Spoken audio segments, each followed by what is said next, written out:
Hey everyone, and welcome to Hero's Journey Physio Fitness. Our mission is guiding people to reclaim their health and become self-reliant. I'm your host, Dr. Cameron Hogue, and joining me is my co-host, Annabelle Rios. We are going live in 3, 2, 1. Guys, we are back in the podcast studio. I have Cam right next to me. I can see him smiling from ear to ear. It's good to be back, guys. Man, Annabelle, I've missed your giggle and that little look in your eye when you're about to say something. You're too far, Twinkle. man. You were too far away, but and then we had the blackout fiasco. Yeah, there was a blackout when Annabelle was in Mexico, and he kept talking. Man, I'll tell you what, he kept plugging along in that, but then we had to redo it anyway. But hopefully, no more blackouts now that we're under the same roof again, doing some podcasting. Yeah, it was kind of funny because I was like, the show must go on. I must continue speaking until my internet and the Riverside app completely crashed. That's why I'm like, Yeah, so sorry if we're a little bit more goofy today because it's just we're excited, guys. Yeah, it's been gone for like 2 months. We've only been having to do these things virtually from a distance, but now we're back. From a far, far away land. All right, guys, you know the drill. Like and subscribe. Share the podcast. Tell somebody right next to you that you haven't told before to, I don't know. And even if you have told them before, tell them again. Yeah, remind them. It's a new year. New Year's resolution. Listen to the heroes. Nice. What are we talking about today, my friend? Sickness to fitness. So, unfortunately, the standards in today's world have gone down, and most of us are on the continuum, a little bit on the sickness side instead of on the fitness side. So we're going to walk you through the three, not really paths, but it's like on the different spectrums that you can be on. And we want to talk about the different values that you can have from sickness, wellness, and fitness. So we have values there. We can also going to go over some of the ways that you can start changing your health for the better, and some of our recommendations too. Yeah. So an interesting part here. Let's start with it's called the sickness, wellness, fitness continuum, as Annabelle alluded to. And I want to actually just start off by saying we're both nerds. I like to do research and reading, and I don't discriminate. I read powerlifting things. I've read bodybuilding things. I've read triathlon things. I've read CrossFit things. And I think a lot of the times we get into these different camps, and God forbid, you pull any sort of CrossFit thing up, then you're banned. Or, God forbid you do some isolation exercises like a bodybuilder, then you're banned. Mm-hmm. So this actually did come about from the CrossFit Journal, and I love this. It really spoke to me. So I was like, Annabelle, we need to do a video talking about this continuum, this chart that they have. Maybe put a little bit more meat on the bones. So we're gonna link some of these charts and things. I don't know where it's going to take you. It might take you to the CrossFit website or some sort of PDF, but we'll link these down in the show notes so you can kind of follow along with us. So here's what this continuum is. On one side of the continuum, you have sickness, okay? And on one side of the continuum, you have fitness, okay? And in the middle, on their chart, they have wellness, but I actually don't like that. I think the term should be normal or average, because that's kind of what a lot of those values that Annabelle said earlier that kind of go along with these things are alluding to. Like it's average. And the cool thing about this is it's a continuum. There's not like again, unless you're dead on the sickness side or dead on the fitness side. I don't know. You're on your path. You're on your journey. There's this continuum. I don't know what better word to kind of say than. I think I was asking you. I'm saying like, what other word other than continuum can I use here, other than continuum? So I'm going to stop saying that word. But unfortunately, I believe that this continuum, that normal, that wellness in the middle, is actually slipping closer and closer to the sickness side of things. And I'll tell you why here in a minute. But this chart that they came up with is based on a few different things. It's based on blood pressure, body fat, bone density, triglycerides, HDL cholesterol, basically your hemoglobin and your A1C, muscle mass, and then I put on there needs to be strength. We talked earlier about strength and muscle mass actually being a predictor of longevity. And so I would have at least some sort of strength standard on this. The cool part about all this is that these are objective, Annabelle. These aren't just made up or subjective. Like, how are you feeling? Like, you can actually go and get these things checked out, which I thought was kind of cool. Yeah, I think it gives people a reference point, to see, okay, I'm here, I need to get to X overall. And I think strengths, I think we've talked about it, it's something that you have to keep working on so that when you're older, you're able to still do the same that you can do today without worrying that you're going to, I think we told me, like, break your hip, get standing off from the toilet. Oh, some like simple things. Yeah, it's a crazy statistic. When you get to a certain age, I want to say it's either 70 or 80. I could be wrong on that. That if you break your hip, you have a 90% chance of dying. Like, falls kill elderly people at a high percentage if you don't have muscle mass, strength, and the bone density. So these things are very important. And like Annabelle said, it gives you a starting point. So these are objective. You can literally go to your doctor right now and get majority of these and go to some sort of coach and see what your strength is like. So these are things that almost anybody can go and see how they're doing. I've got some, I feel like it's like, not that it's a Debbie Downer. This is why we do the podcast. Like this episode is why we do the podcast, because that gap between fitness and even just, normal or average is getting wider and wider. Like we said, because the average is going closer to the sickness side. People are getting sicker and sicker. And then when you look at somebody who might be in shape and look at somebody who might be fit, it almost looks super far away, because it kind of is. It's becoming that way. It seems abnormal. It's almost like, oh, it's just genetics. Yeah. Like, when you have not that it can't be done, but like when you have 100 pounds to lose and, hundreds of pounds of strength to gain, like, that can seem daunting. Now, it's not impossible, and we do want you to start. But it can look that way. And here's the statistic. And I was actually kind of shocked by this one. So the CDC, they get reports on chronic diseases. And in America, the number is 6 out of every 10 Americans has a chronic disease. And I was like, 6 out of 10? That is high. A lot. That is a lot. That's more than half. And the chronic diseases that they had on there were heart disease, diabetes, chronic lung disease, dementia, kidney disease, cancer, and stroke. So kind of the biggies, the big ones.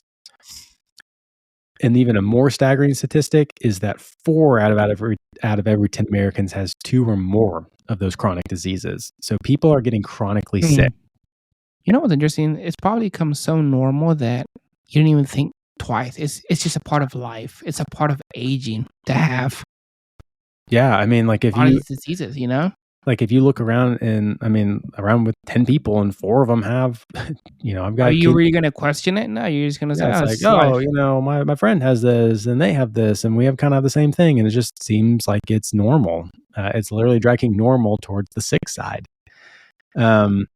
And so that's kind of why we're having to talk about this. And I can even say, like, in the clinic, because before we even see a patient and we have them fill intake paperwork and it asks them questions about their past medical history, and it goes through things like, I can't tell you how many times high blood pressure, diabetes, some sort of cardiac other than just the high blood pressure, or even like a past history of cancer are marked on there. There's at least 2, 3, 4 of those things marked. And all this is going to do is play into your healing. We have plenty of research to show that if you're diabetic, you have a 2 to 3 times delayed healing compared to someone with healthy tissue. So, like, something that someone might normally heal up with in 2 weeks might take you 4, 5, 6 weeks to heal up from, because it delays tissue healing. Which is pretty crazy. I've actually heard from a surgeon that someone who's diabetes was really high, that it was almost like trying to sew together their tendon to their bone like wet tissue paper. Oh, wow. Like it wasn't like, if you look at a steak and you kind of see the tendinous parts of a steak or a chicken and you can go like, oh, I can see. No, it was like sewing wet tissue paper is what they described it as. And I was like, whoa. It sounds almost impossible. Yeah. And you don't have good outcomes. And, along to continue to be a little Debbie Downer here is we don't have a healthcare system. We have a sick care system. We spend $4.1 trillion in healthcare costs each year, healthcare or sick care costs, because if 6 out of every 10 Americans have a chronic disease and that number is growing, that's not health. That's sick. No, and all we keep doing is prescribing medication. Yeah. Instead of trying to figure out the root cause of a lot of these issues, Yeah. But this isn't all just down and out, because I do have patients that will come in and they'll say like, I don't want to take medication. Like my doctor wanted to give me a medication, but I actually said, I want to go to physical therapy, which is always good to hear when stuff like that happens. So I think there is a wake up to be like, I don't want to just go to the doctor and for them to hand me some pills. Like I actually want to get to the root problem and try and fix that versus mask it with medicine. So I think that's a good sign. That is a good sign. A lot of people just want to take the pills for the rest of their life. Yeah. And literally it's not uncommon to see on the patient's intake form with medication list for there to be 6 medications or more that people are taking. It's very rare that I'll have anyone say, yeah, I don't take any medications. And if you like, sometimes even when I go to the doctor, yeah, no, it's very rare to see someone not take any medication. So that is the continuum, and we named off some parameters pretty much. And so I want to put a little more meat on those parameters. These are kind of the values of that sickness, wellness, fitness continuum. Again, we will link this down in the show notes. That way, you can see where you are. If you know your numbers, you can kind of see where you fall on this. Okay. The first thing they put on there was like body fat percentage. I actually like body fat percentage over BMI. Annabelle, do you remember us talking about that in the past and why we kind of, like BMI or like body fat percentage over BMI?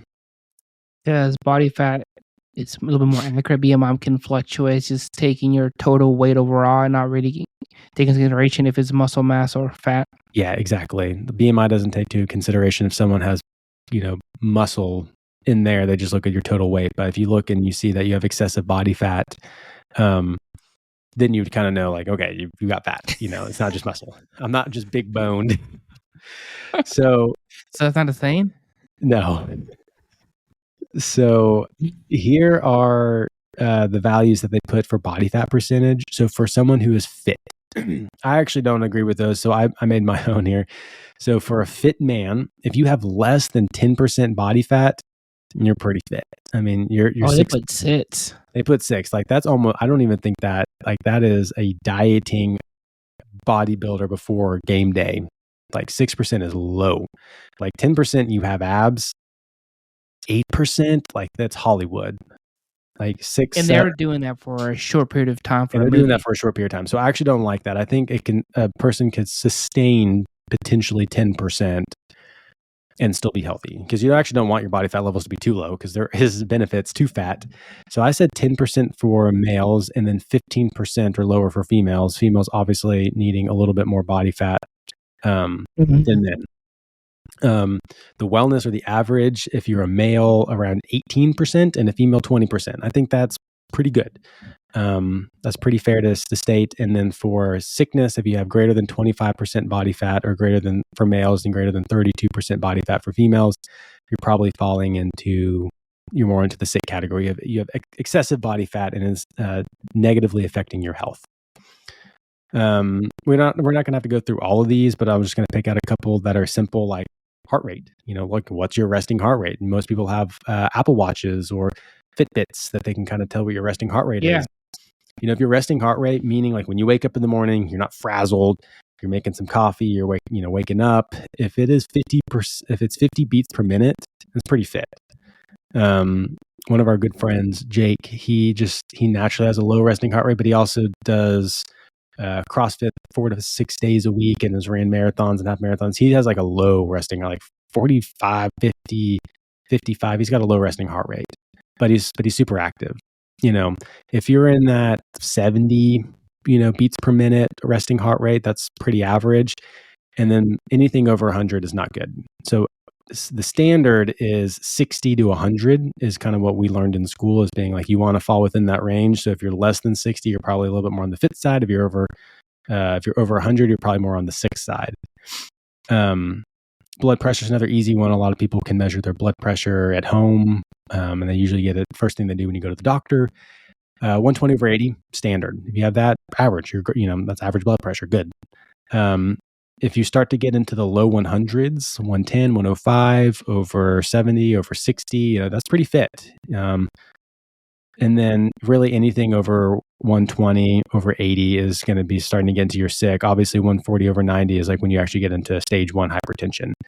So, and then another interesting one on here was the C-reactive protein, which is also CRP, which is this protein made by the liver. And basically it looks at the inflammation in the body. So 1 to 3, I don't even know if they put on here the, it's in milligrams per liter. 1 to 3 milligrams per liter would be average. Less than 1 is really fit, and greater than 3 is sick, meaning you just have a lot of inflammatory markers in your body, whether it's in your muscles, joint, organs. Like your body is not liking something that is either that you're taking in, or maybe some sort of autoimmune. But that's kind of the value side of things. Ooh, do you want to talk about the strength ones, Annabelle? Oh, yeah. So one thing that we added to the list of different measurements is strength, because we think it's very important that we all have something to work towards and a measurement to kind of gauge where you're at. So we're utilizing the squat, bench, deadlift just because it's typically done in most powerlifting meets. It's standard. People, when they ask you how much do you how much bench, weight bro? you do, it's like, well, how much do you bench? So it's kind of good to more than you, more than your mama. So that's probably true. My mama don't bench. She has Orange Theory. So for deadlift, if you're under the sickness category, we're saying half your body weight. So just take whatever your weight is, divide it by half. For the average, we're saying your body weight. You should be able to deadlift your body weight of your average. And if you're in the fit category, it should be twice your body weight for the deadlift. Yeah. The other ones, it's a little bit more tricky, especially with the bench, because I know most people probably there. It's easier to deadlift than bench, in my opinion. I don't know. Like most people can pull up to the deadlift and pull a decent amount of weight. I think, deadlift is obviously more functional because most people are going to pick something up from the floor, or move furniture to some degree. And a good rule of thumb here would be, you're probably more in the sick category of strength if when it comes to furniture moving that you can't pull your weight. If you're the weak link. You're the weak link, or you say, I can't do that. I need you to come over to move. I mean, on a real note, like if you don't want to go measure your deadlift, if you don't participate in furniture lifting, you're probably more in the sick category. When you start working out, people just randomly start asking you to help them move. Have you noticed that? Yeah. People also, if you have a truck, which me and my wife both have trucks, so we get asked to help move a lot. Like, hey, are you free Saturday? I just say it's because of my biceps. I said, no, I'm kind of busy. All right, for the bench, if you're in the sickness category, is less than 25% of your body weight, which pretty weak. It's pretty weak. Now that I think about it, I think, yeah. I mean, if you're 100 pounds, that's 25 pounds. You should be able to. Bar. That's not even the bar. That's not even a training bar. Start with dumbbells. Yeah. If you're in the average for the bench, that's 50 to 75% of your body weight. So you're starting to move a little bit more weight around. And if you're in the fit category, it's your body weight. So whatever you weigh. Yeah. Hey, what do you think about 225 for bench press? Is that an actual impressive feat to accomplish, or is it kind of common? I was Hey. seeing this on social media the other day, if it's impressive or is it just kind of like whatever at this You point. know what we should do? When this episode airs and we post on Instagram, comment and let us know what you guys think. Yeah, what do you think? Is Is Dead 225 Tilted- impressive or no? Is benching 225 impressive or not? Let us know. All right, moving on to the squat. Back squat, that is. If you're in the sit category, you're doing half your body weight. Makes sense, you know. Most people are having a squat throughout the day, anyways. And if you're in the average, you're looking at 75% of your body weight. If you're in the fit category, you should be doing close to 1.5 times your body weight. Yeah. So we can put that. We can link this maybe before the episode airs. I don't believe there's a PDF for this because we are technology. We don't do good with technology, so we don't know how to post this on a PDF. But we can I don't post know it. what to do with my hands. We can post it on social media. So we'll put this out Oh, there. we can make like a little post for people to see. Yeah. Yeah. Ooh, Oh, boom, wow. Look at me. baby. Wow. We're figuring it I'm out. back. Okay, so where to start? I think, going through all these things, it's like, okay, great. This is cool, kind of seeing where we are on this continuum, kind of putting values in these objective measures. Where do I need to start? So the one cool thing that I had heard is that in the military, and I'm not in the military or was in the military, these are just what I hear. In the military, Word on when the street is. word on the street is that when you arrive to a new location, the first thing you want to do is find out where you are on the map. You don't care where the enemy is. You don't care where you need to be, because those two things do not matter if you don't know where you are. So the first thing they try and find out is, where are we on this map? Where are we located? Then we can kind of figure out where the enemy is, where we need to be. So the same thing here. You need to find out where you are. So you're going to need an internal and an external assessment or some sort of exam. So for internal, we're talking blood work. You need to see what's going on under the hood. You need to see about the C-reactive protein. You need to see about your triglycerides. You need to see about your A1C. You need to see those things. And then obviously when you go to the doctor, they always take heart rate and blood pressure, and you can probably take those without even having to go to the doctor. There's plenty of devices. You can honestly, you can just put your, find your pulse and literally count it for a minute and see how many beats there was in that minute. But you need to find out some of those things. Yeah, you need to document your starting point. I mean, could you not do it? Sure. But I bet you once you get to where you want to be, you would have wished you have done this. Yeah. We've got an episode where Annabelle talks about how he reversed his diabetes and his triglycerides and lost 45 pounds plus. Diabetes. So like he had to know where he started. He didn't know those things until he went to the doctor and found those things out. Yes. Well, Also, just because you're avoiding the doctor doesn't mean you're healthy. A lot of people say, I'm good because I don't have any conditions. But then again, I don't know if I have any conditions because I haven't gone to the doctor in over 5 years. That is a great point, Annabelle. So guys, go see your doctor. Don't let him push pills on you. Your annual checkup. Get a checkup. See what's going on under the hood. And then externally, which you don't need a doctor for, you need a scale. Put that bad boy down and see how much you weigh. I know you've been avoiding it, but see how much you weigh. But Cam, what if it's not accurate? It doesn't matter as long as you use the same scale. That's another good point, Annabelle. Just spitting fire over there. Let him cook. Sorry, I learned what "let him cook" means the other day, so I got to use it a lot. Anyway, another thing you need to sauce. Oh my gosh, that one's old. That one's not new. The kids aren't saying that. Sorry. You need a mirror. Look how much body fat you have. Like you can look, like you might not know exactly if you're 18 or 25%, but you can look and go, that's a lot. If you want an accurate way, it's getting the DEXA scan. That's pretty much the only way to get us, maybe not 100%, but very close. Yeah, it's pretty good. I mean, if you look in the mirror and you see a 6-pack, you're probably 10% or lower. If you look in the mirror and you don't see any muscle definition on your abdomen or your chest, you're probably over 20. And if you're somewhere in between where you can see some muscle, you maybe can see some abs. If you didn't just eat, you're probably in somewhere between 12 and 18, something like that. But just look in the mirror. And then you need a barbell. Go test your strength out. See kind of where you are, or use the furniture technique. You know who you are. So you need to know where, and where you start is seeing where you are. That's how you start. All right. So how to start? We have some options for you. Yeah.